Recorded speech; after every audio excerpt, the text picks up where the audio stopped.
Bonjour les Itata et soyez les bienvenus dans votre rendez-vous avec l'actualité. Écoutez ça. Aujourd'hui, je vous propose de parler de ce très beau sujet qui est la solidarité et aussi la spiritualité. L'un et l'autre font un très très beau mariage et vous allez voir, nous recevons aujourd'hui sur le plateau de Zitata pour la première fois un ambassadeur qui a voyagé, un ambassadeur aussi de cette solidarité qui est ici pour nous proposer des solutions afin de mieux coopérer ensemble. Nous pouvons remercier pour sa présence aujourd'hui Romain de Châteauvieux. Bonsoir. Bonsoir. Bienvenue alors en Martinique pour la première fois. Ah oui, c'est vraiment une joie d'être ici. Oui, alors, vous n'êtes pas venu pour rien, certes peut-être pour connaître le public martiniquais, mais aussi j'ai parlé de solutions, car vous avez fondé une association qui s'appelle Misericordia. Est-ce que vous pouvez revenir un petit peu sur la genèse de cette histoire ? Alors, on a fondé avec mon épouse, Rena, Misericordia. Notre couple est un petit peu particulier parce que Rena vient d'une favela au Brésil, de Salvador de Bahia, et on a tous les deux reçu cette vocation un petit peu particulière de vouloir mettre notre couple, notre famille, au service des plus pauvres, au service des plus démunis. Et ça, c'était maintenant, il y a 18 ans. Ça fait 18 ans qu'on est mariés, on a 6 enfants, et on a choisi de mettre toute notre vie, toute notre famille, pour le service de l'Église et le service des plus démunis. Donc, cofondateur de Misericordia, puisqu'il y a aussi votre épouse, et puis vous emmenez dans cette dynamique vos enfants. Il y a forcément une transmission de valeurs derrière ça. Oui, bien sûr. Nos enfants, on a 5 garçons et une petite fille, donc ça va de 17 ans jusqu'à 4 ans. Et nos enfants, ils sont un peu nés dedans. Et aujourd'hui, ils sont très fiers de l'engagement de notre famille, et ils sont aussi partie prenante de ce qu'on vit au quotidien. Et puis, ça va les aider aussi à devenir adultes et ensuite à transmettre cette parole et ces valeurs aux autres. Ouais. Et souvent, on nous questionne un petit peu, parce que aujourd'hui, on habite à Santiago du Chili, en Amérique latine, et on habite dans le quartier le plus pauvre, le plus problématique du pays. Et on nous dit, mais vos enfants, les élever dans un quartier difficile, est-ce que c'est vraiment sérieux, est-ce que c'est vraiment responsable ? Et on voit les bienfaits en fait d'éduquer nos enfants dans le monde réel en fait, parce que souvent on a un peu tendance à essayer de surprotéger nos enfants. Et aujourd'hui, on voit que c'est très bénéfique pour eux d'avoir un petit peu les clés du monde d'aujourd'hui et de pouvoir demain apprendre à ce qu'on est, on est tous appelés en fait à s'engager, à mettre aussi notre petit grain de sel dans le monde d'aujourd'hui. Tout à fait. Alors on dit aussi des fois un petit grain de sable, c'est ça qui fait les grands déserts. Pourquoi le nom Misericordia ? Qu'est-ce qu'il y a derrière ? Qu'est-ce que vous y mettez ? Misericordia, derrière, c'est bien évidemment la miséricorde. C'est la traduction en latin de miséricorde. Et misericordia, ça vient vraiment du sentiment principal du cœur du Christ, du cœur de Jésus. Et dans l'Église catholique, il y a 14 œuvres de miséricorde qui sont divisées en 2, 7 qui sont corporelles et 7 qui sont spirituelles. Et souvent, on a du mal un petit peu à associer ces deux choses. Vous parliez de la spiritualité et de la solidarité. Et dans la miséricorde, vraiment, ces deux choses se retrouvent. Et vous parliez aussi d'un mariage entre les deux. Et on voit que vraiment, dans la miséricorde, en fait, les deux s'alimentent et communient pour faire de merveilleuses actions au quotidien. Alors ça crée cette synergie, cette énergie qui va ensuite vous porter vers l'autre. On va dire que le fil rouge de votre couple et de votre famille, ce sont les voyages. Alors c'est vrai qu'avec Rena, on a été en voyage pendant longtemps. On a démarré notre vie de couple dans un ghetto au nord d'Atlanta, aux États-Unis, où on a vécu avec des immigrés clandestins. Vous imaginez bien des gens qui traversent la frontière du Mexique pour trouver une vie meilleure. On a vécu pendant 2 ans dans une caravane, au milieu de beaucoup d'autres caravanes. Et avec ces gens-là, on a développé des projets à la fois pastoraux et des projets sociaux pour essayer de construire un monde plus juste.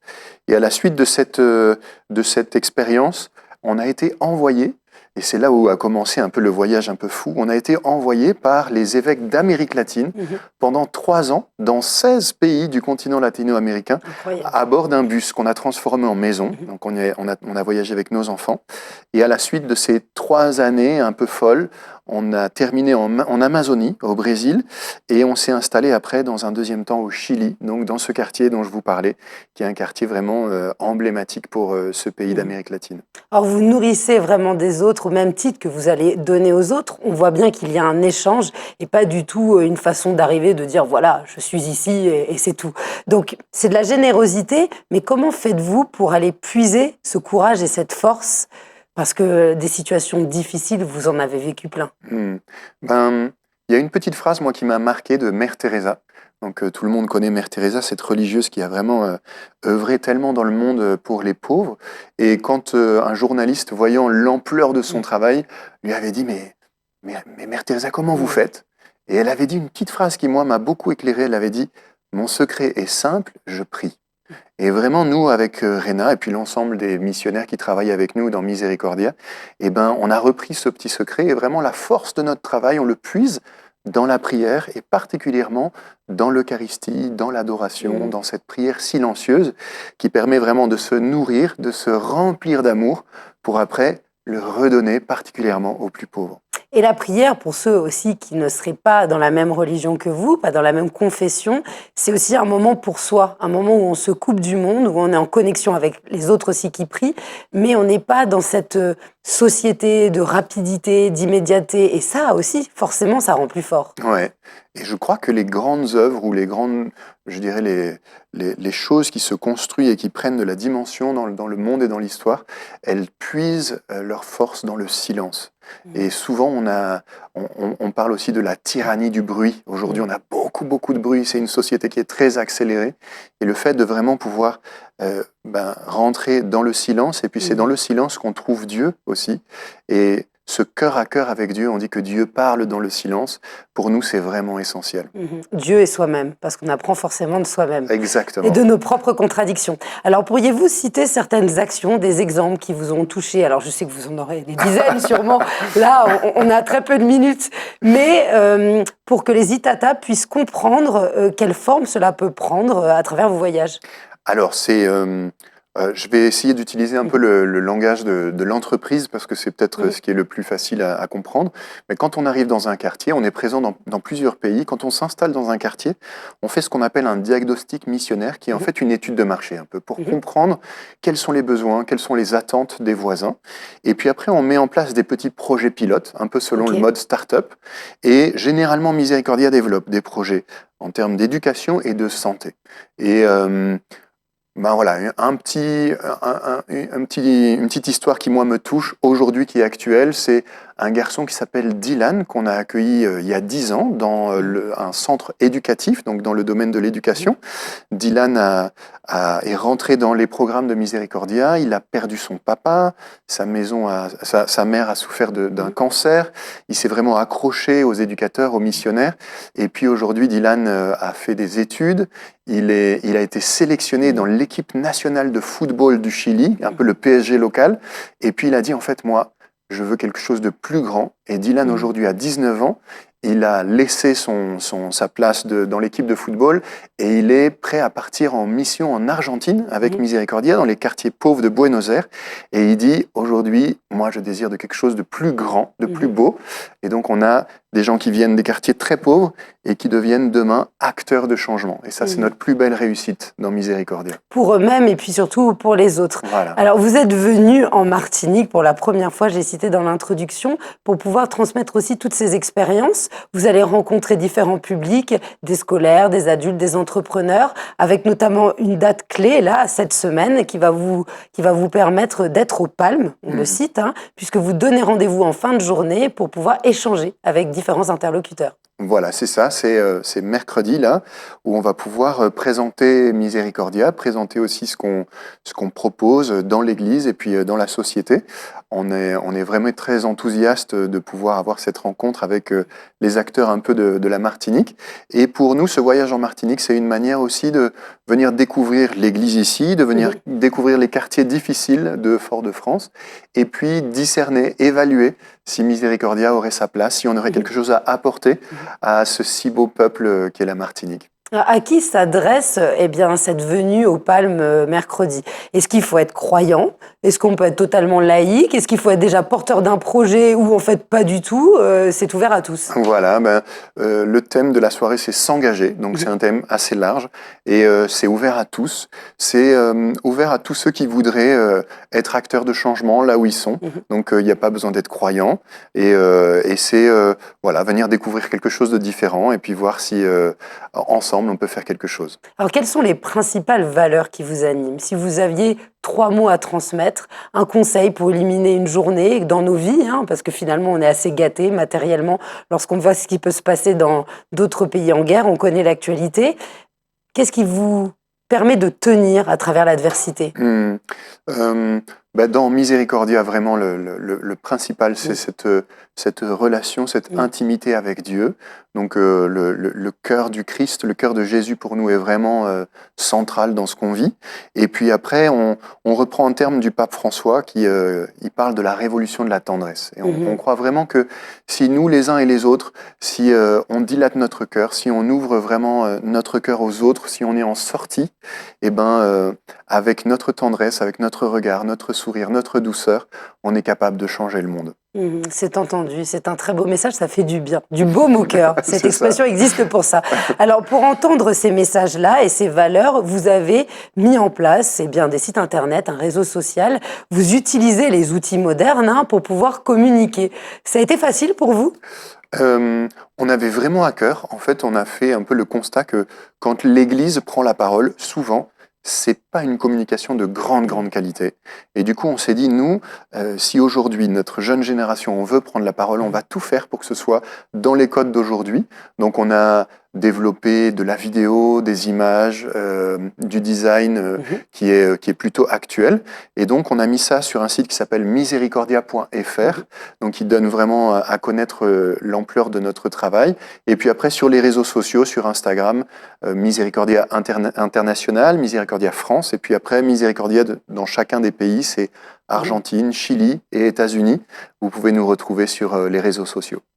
Alors, vous faites partie d'un réseau parce que vous êtes venu ici sur l'invitation d'une certaine personne, Monsieur Galette, on va pouvoir le citer. Comment ça s'est passé cette rencontre et puis comment on vous met en lumière même dans les autres voyages? On a été invité par les EDC, les entrepreneurs et dirigeants chrétiens, qui ont vu dans notre travail une possible réponse pour certains quartiers difficiles de Fort-de-France. Et ils ont pris en charge vraiment l'organisation des différentes rencontres dans les écoles, dans les paroisses, avec certains acteurs ici de la Martinique. Et à chaque fois, on vient à l'appel de l'Église ou à l'appel de certains acteurs dans différents pays. Et aujourd'hui, c'est vraiment aux EDC qu'on doit ce voyage à la Martinique. Vous amenez votre expertise, parce que finalement, ces valeurs-là, on espère tous les partager, laïcs ou croyants, puisque de toute façon, la bienveillance et l'amour, c'est quelque chose qui nous tient. Mais encore faut-il avoir ces fameuses solutions. Comment rendre pragmatique une idée? Comment la concrétiser? Là est toute la difficulté. Il faut encourager la jeunesse. Bien sûr, bien sûr. Et là-dedans, Miséricordia veut être vraiment inspirant, veut être vraiment, on peut dire, un peu influenceur. Et notre grand désir, c'est que la jeunesse puisse se lever, puisse sentir vraiment sa capacité d'impact dans le monde, dans l'Église, et qu'ils se saisissent vraiment de tous les outils, toutes les opportunités pour changer le monde. Alors, quels sont vos futurs projets? Là, vous êtes en Martinique, peut-être avoir une antenne ici, si je puis me permettre, Miséricordia Martinique, mais peut-être que vous pensez aussi à d'autres territoires, ailleurs? Oui, alors aujourd'hui, on est vraiment dans un moment d'expansion de Miséricordia. Ça fait à peu près 10 ans qu'on existe et on commence à recevoir des demandes un peu de partout dans le monde. On a des demandes au Mexique, en Espagne, au Vietnam, en Inde. Et puis, les projets phares, il y en a 2. Aujourd'hui, c'est la construction d'un centre Miséricordia aux portes de Paris, à Aubervilliers. Et puis, le deuxième, c'est un projet un petit peu fou d'une ferme de réhabilitation pour des drogués et des alcooliques au sud de Santiago et qui va être un projet pilote après pour tous les endroits dans lesquels on est implanté dans le monde et qui fonctionne sur ce qu'on appelle la christothérapie. C'est la vie de prière, le travail de la terre et la vie fraternelle. Et figurez-vous que la christothérapie, c'est démontré, ça a un taux de résultat beaucoup plus haut que certains programmes des gouvernements qu'on connaît. Donc on a un taux de résultat de 70% de réussite, alors que certains programmes du gouvernement ne tourneront autour que 20-25%. Donc on espère que demain, peut-être ici aussi en Martinique, on pourrait proposer quelque chose pour les drogués, pour les alcooliques, dans un quartier de Fort-de-France. Alors, je rebondis sur ce que vous dites en comparaison avec les chiffres d'initiatives étatiques. Comment est perçue votre action, que ce soit ailleurs ou en France, c'est différent, par les pouvoirs publics ou même par les partenaires, parce qu'il y a aussi tout un réseau associatif qui fait des choses. Bien sûr. À Miséricordia, on essaye de ne pas travailler de manière isolée. Donc on travaille toujours en réseau. On garde, par rapport à l'État et au gouvernement, on garde quand même une certaine liberté, donc une juste prudence pour chacun faire son boulot, en fait. Et dans certains quartiers, les mairies sont très reconnaissantes du travail qu'on fait, parce que c'est un travail social vraiment concret, tangible. Et puis après, on essaye bien sûr de toujours être en réseau avec les associations qui sont présentes dans les territoires dans lesquels on est. Et notre réseau principal, c'est le réseau de l'Église. Voilà, c'est toujours là-dessus qu'on s'appuie pour s'implanter quelque part. Merci beaucoup, Romain de Châteauvieux. Merci d'être venu parmi nous et de nous proposer ce très beau projet. On retrouve l'ensemble du programme et des informations sur le site internet. On répète, c'est Miséricordia. C'est dans Google. C'est ça, miséricordia.fr. Merci et je vous dis à bientôt. Merci beaucoup. Vous merci allez revenir. Oui. Merci beaucoup les Itata d'avoir été parmi nous et comme vous le voyez, à chaque fois il y a un très grand programme culturel, spirituel à suivre. Alors vous allez là où vous avez envie, mais surtout sortez de chez vous, intéressez-vous au monde et prenez soin de vous et de vos proches. Je vous dis à très vite pour un prochain Écoutez ça.